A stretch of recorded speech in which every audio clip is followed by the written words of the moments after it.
Buddha Sleeping atau patung Buddha tidur. Lokasinya ada di Komplek Maha Vihara Majapahit, Dusun Kedung Wulan, Desa Becijong, Kecamatan Trowulan, Mojokerto, sebagai kawasan peninggalan sejarah Kerajaan Majapahit. Patung ini merupakan patung Buddha tidur terbesar ketiga di dunia setelah Thailand dan Nepal. Dusun Kedung Wulan merupakan pemukiman kuno sebagai tempat tinggal Empu Barada dan tempat vihara yang beliau dirikan sejak abad ke-11 pada zaman pemerintahan Raja Erlangga. Tempat ini dalam kakawin negara Kertagama disebut lemah Caitra atau lemah tulis. Pada zaman Majapahit, tempat ini masih dihuni dan dijadikan vihara oleh Empu Tantular, penulis kitab Sutasoma, yang juga masih keturunan dari Empu Barada. Di Wurare dekat tempat ini pada tahun 1817 pernah ditemukan arca Cokodolok oleh pemerintah Hindia Belanda.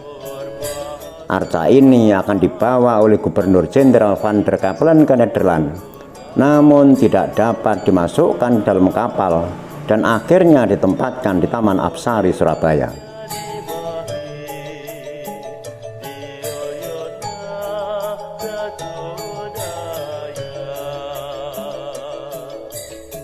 Jarak antara situs Gumiter dengan lokasi patung Buddha tidur kurang lebih 6,5 km, sedangkan dari Candi Kedaton yang diperkirakan sebagai istana Majapahit sekitar 3,5 km ke arah barat laut. Jika kita hitung dalam rentang waktu, keberadaan tempat ini sebagai hunian dan sebagai vihara sampai sekarang telah berjalan selama 1011 tahun tanpa terputus.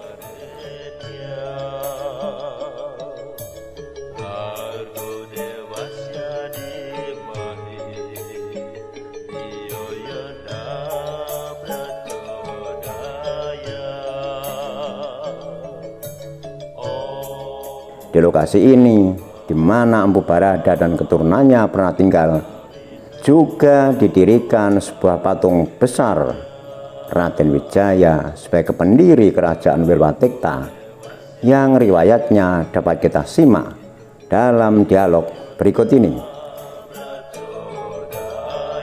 Untuk Buddha tidur ini wilayah mana, Bapak?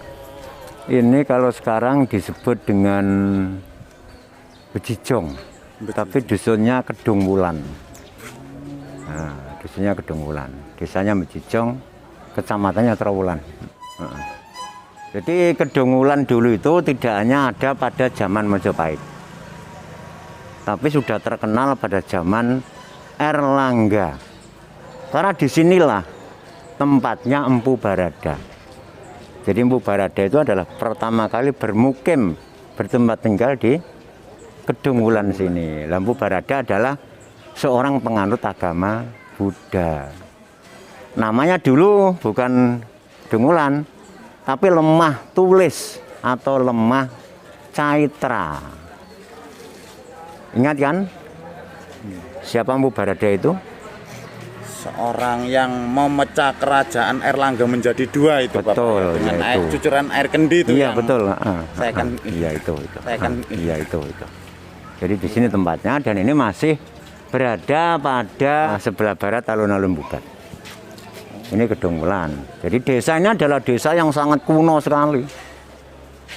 Tahun 1100-an. Sini itu sudah ada, ya, Pak? Iya, sudah ada.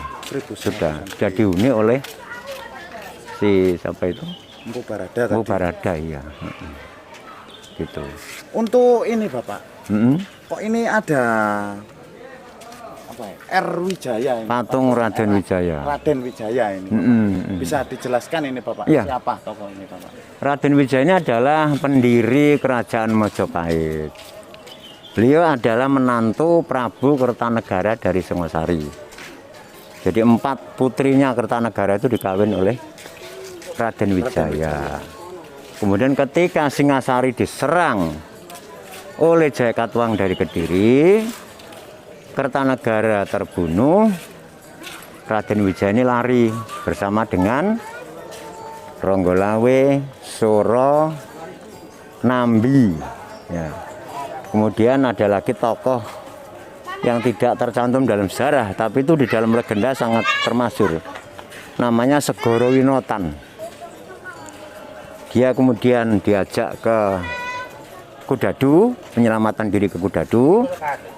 Karena kan serangannya itu gencar sekali. Jayakatwang dibantu oleh anaknya yang namanya Ardaraja. Ardaraja itu juga menantunya Prabu Kertanegara. Adik iparnya ini, adik iparnya Wijaya sendiri. Raden Wijaya. Dari Kudadu kemudian Raden Wijaya lari ke Sumenep, ke Banyakwidi atau Arya Wiraraja, bapaknya Ronggo Lawe. Ya toh? Dari sana kemudian menyusun sebuah kekuatan, ya.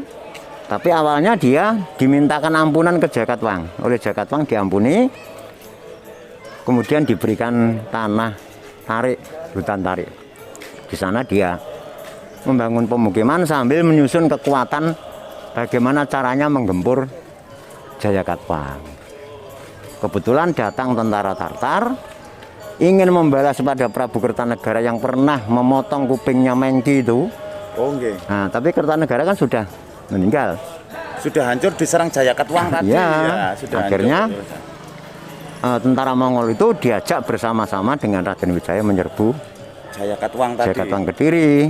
Setelah Jayakatwang Kediri itu kalah, ya, waktu kembalinya tentara Tartar ini diserang oleh pasukan Raden Wijaya, gitu loh. Pertempurannya ada di Kalimas, di ujung Galuh, Surabaya. Ya, makanya dijadikan lambang kota Surabaya. Surabaya itu adalah lambang pertempuran antara pasukan Raden Wijaya dengan pasukan Tartar. Jadi setelah bisa mengalahkan pasukan Mongol, kemudian bersama dengan para sahabatnya itu Raden Wijaya dan para pendukungnya lalu mendirikan istana di Alas Trek, disebut dengan Mojopahit itu, atau Welwatekta. Ya, inilah pendiri kerajaan Mojopahit, ya, Raden Wijaya ini.